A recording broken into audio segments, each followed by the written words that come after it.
नमस्कार साथियों, आज फिर से आप सबके सामने हाजिर हुआ हूं प्रोफेसर गौरव वल्लभ की बात तथ्यों के साथ कार्यक्रम का 5वां संस्करण लेकर।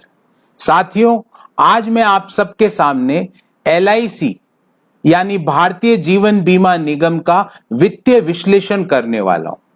आपके सबके मन में एक सवाल जरूर आ रहा होगा कि अचानक से मैं LIC का वित्तीय विश्लेषण क्यों करना चाहता हूं। मैं इसलिए करना चाहता हूं कि परसों LIC ने अपने कुछ नतीजे घोषित किए और उन नतीजों से हम सब लोग अचंभित हैं। और क्यों अचंभित है, क्या कारण है, क्या ऐसा डाटा जो बाहर आया है जिससे हम सब लोग अचंभित हैं, उन सब के बारे में मैं आप सबके सामने कुछ पॉइंट्स, कुछ मुद्दे रखूंगा। मैं साथियों 4 सवाल लेकर आया हूं। उन चारों सवालों का उत्तर भी खोजने का प्रयास करूंगा और सरकार से भी गुजारिश है कि उन चारों सवाल का उत्तर मार्केट्स को भी दें और आम व्यक्ति को भी दें। साथियों, मैं अपने सवाल पहले बोलूं उससे पहले आप एक चीज समझ लीजिए। लाइफ इंश्योरेंस कॉर्पोरेशन में 29 करोड़ पॉलिसी होल्डर्स हैं। मतलब 29 करोड़ भारतीयों का अटूट विश्वास भारतीय जीवन बीमा निगम में है। अगर हम एक परिवार में 4 सदस्य मान लें तो लगभग 116 करोड़ लोग प्रत्यक्ष अथवा अप्रत्यक्ष रूप से भारतीय जीवन बीमा निगम से प्रभावित होते हैं। दूसरा तथ्य आपको देना चाहता हूं कि life insurance corporation of India भारतीय शेयर बाजार का सबसे बड़ा निवेशक है। The biggest investor of Indian capital market is life insurance corporation of India.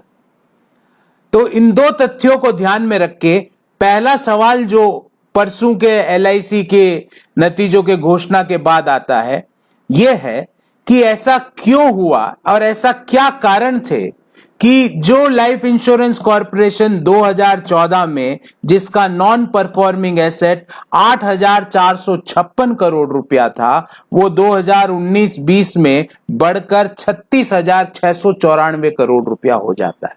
क्या कारण है, कौन उसके लिए रेस्पॉन्सिबल है कि 6 साल में NPA 333% की वृद्धि दिखा रहा है? इसका क्या कारण है?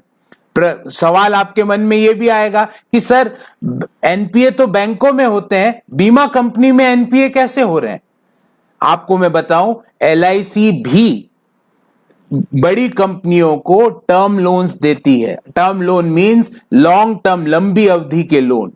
LIC बड़ी कंपनियों में नॉन कन्वर्टिबल डिबेंचर्स खरीद के उनकी वित्तीय सहायता करती है। वहां पर जो नॉन परफॉर्मिंग एसेट जो 8,400 करोड़ रुपए थे 2014 में, जो 2020 में बढ़कर 36,694 करोड़ रुपए हो गए। 333% की वृद्धि के क्या कारण है, ये किसी को नहीं पता है, पर मार्केट्स और आम आदमी इससे प्रभावित हो रहा है। क्यों हो रहा है? क्योंकि भारतीय जीवन बीमा निगम में अटूट विश्वास है आम हिंदुस्तानी का, एक ऑनेस्ट इंडियन का अटूट विश्वास है। एक ईमानदार भारतीय उस पर विश्वास करता है।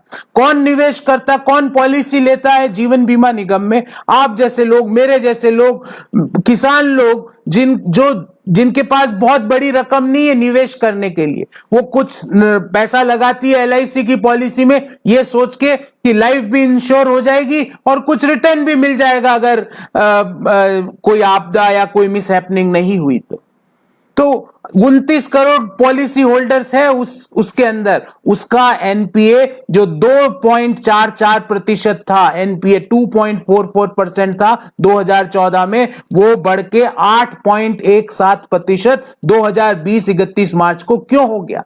कहां पर ऐसा निवेश हुआ? कौन कौन सी वो कंपनियां हैं जहां पे भारतीय जीवन बीमा निगम ने निवेश किया और उन कंपनियों के से पैसा वापस नहीं आ रहा है, जिसके कारण एक आम हिंदुस्तानी का, एक ईमानदार भारतीय का पैसा जो वो LIC को देता है एक विश्वास के तहत, वो वहां क्यों डूब गया? कौन कौन सी कंपनियां, इसकी जानकारी दीजिए। दूसरा मेरा प्रश्न यह है, और बड़ा इंपॉर्टेंट प्रश्न है, कि LIC कंपनियों को टर्म लोन तो देता ही है, कंपनियों के नॉन कन्वर्टिबल डिबेंचर्स में तो पैसा लगाता ही है, इसके साथ साथ पूंजी बाजार में, शेयर बाजार में भी इन्वेस्टमेंट करता है। और इस इन्वेस्टमेंट करने के तहत एक व्यवस्था की गई है कि जब भी एलआईसी अपने क्वार्टरली रिजल्ट्स की घोषणा करता है तो उस क्वार्टर में उसके कौन कौन से निवेश की रेटिंग डाउनग्रेड हुई है उसकी पूरी डिटेल दी जाती है। पहली बार मार्च 2020 का जो क्वार्टर, जिसको कि हम क्वार्टर 4 ऑफ फाइनेंशियल ईयर 2020 बोलते हैं, उसमें जो इन्वेस्टमेंट्स डाउनग्रेड हुए उनकी जानकारी नहीं दी गई है। ऐसा क्या कारण है? हमेशा से भारतीय जीवन बीमा निगम हर क्वार्टरली रिजल्ट जब भी घोषित करता है तो उस क्वार्टर में उसका कौन कौन सा निवेश डाउनग्रेड हुआ है उन सारे निवेश का डिटेल ब्यौरा दिया जाता है। पर फाइनेंशियल ईयर 2020 के लास्ट क्वार्टर में जब परसों जो घोषणा की नतीजों की एलआईसी ने, उसमें डाउनग्रेड ऑफ इन्वेस्टमेंट्स का जिक्र तक क्यों नहीं किया गया, उसका डिस्क्लोजर क्यों नहीं किया गया, एक बड़ा प्रश्न चिन्ह हम लोगों के दिमाग में लगाता है, क्योंकि हम अपना छोटा छोटा पैसा जोड़कर एलआईसी को एक विश्वास के तहत देते हैं। तीसरा सवाल, और वो भी बहुत महत्वपूर्ण सवाल है साथियों, ये संयोग है या प्रयोग है कि जब भी भारत सरकार किसी कंपनी का डाइवेस्टमेंट की घोषणा करती है तो या तो वो कंपनी अचानक से लॉस में चली जाती है या उसकी वित्तीय स्थिति खराब हो जाती है। आपको याद दिला दूं, पिछले बजट में मौजूदा केंद्र सरकार ने एलआईसी के 10% हिस्से को प्राइवेट हाथों में बेचने की बात की थी और अचानक से एलआईसी का एनपीए बढ़ जाता है। 2.44% जो था 2014 में, वो 8.17% हो जाता है। ये लगभग 3.5 गुना का जंप क्यों? ये संयोग है या प्रयोग है? बड़ा कंफ्यूजन है और ये हर निवेशक, हर आम हिंदुस्तानी के मन में ये सवाल है। और साथियों, चौथा सवाल मेरे दोस्तों ने, कई मेरे रिश्तेदारों ने पूछा कि क्या एलआईसी की हालत बहुत ज्यादा खराब हो गई है? उसका भी मैं उत्तर दूंगा। तो मैं चौथे सवाल का उत्तर देता हूं और ऊपर के 3 सवाल भारत की सरकार हमको जवाब दे, ताकि हम लोगों को निश्चिंतता रहे कि जहां हम पैसा लगा रहे हैं, अपनी छोटी छोटी बचत जिस कंपनी में लगा रहे हैं, वो कंपनी स्थिर है, स्टेबल है, सॉल्वेंट है। हमको वो निश्चितता चाहिए।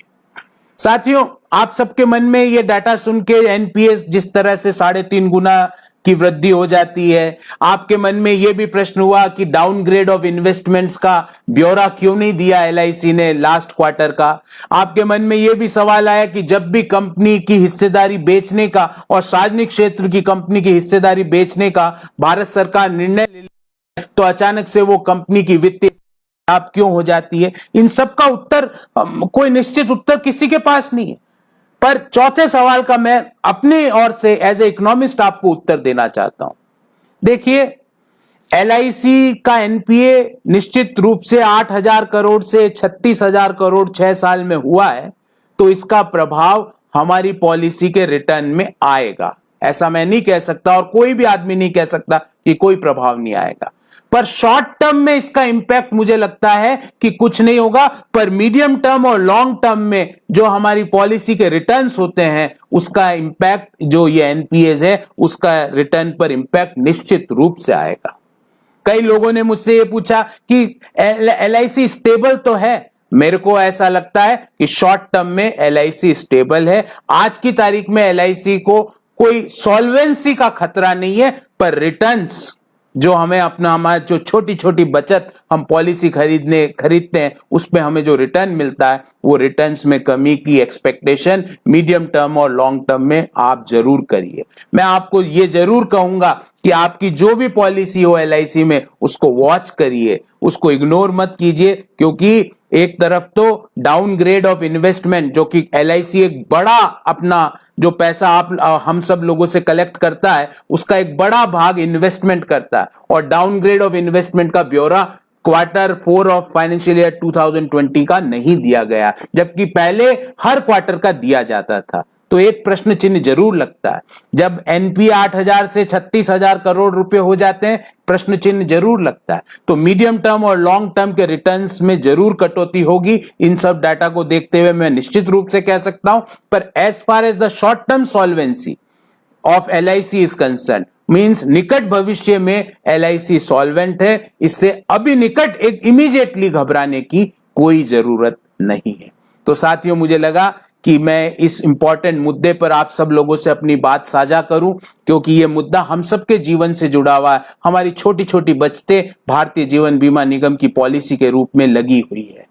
मैं फिर हाजिर होऊंगा। मैं अगला सब्जेक्ट, क्योंकि कई लोगों ने मेरे से आग्रह किया है कि आप नेशनल एजुकेशन पॉलिसी पर कुछ एक वीडियो बनाइए। मैं जरूर कोशिश करूंगा कि कल या परसों नेशनल एजुकेशन पॉलिसी पर अपनी बात लेकर आप सबके सामने आऊं। और नेशनल एजुकेशन पॉलिसी मेरे दिल के भी बहुत करीब है, क्योंकि मैं शिक्षक हूं। तो उसमें क्या क्या इश्यूज है, क्या क्या हमारे और आपके जीवन पर उसका प्रभाव पड़ेगा, उसके बारे में अपना विचार लेके जरूर आप सबके सामने आऊंगा। आप सबने मेरा वीडियो देखा, बहुत बहुत धन्यवाद। अगर आपको ये वीडियो और मेरे तथ्य पसंद आए तो मेरे चैनल को जरूर सब्सक्राइब कीजिए। अपना ख्याल रखिए। बहुत बहुत धन्यवाद। शुभ रात्रि। जय हिंद।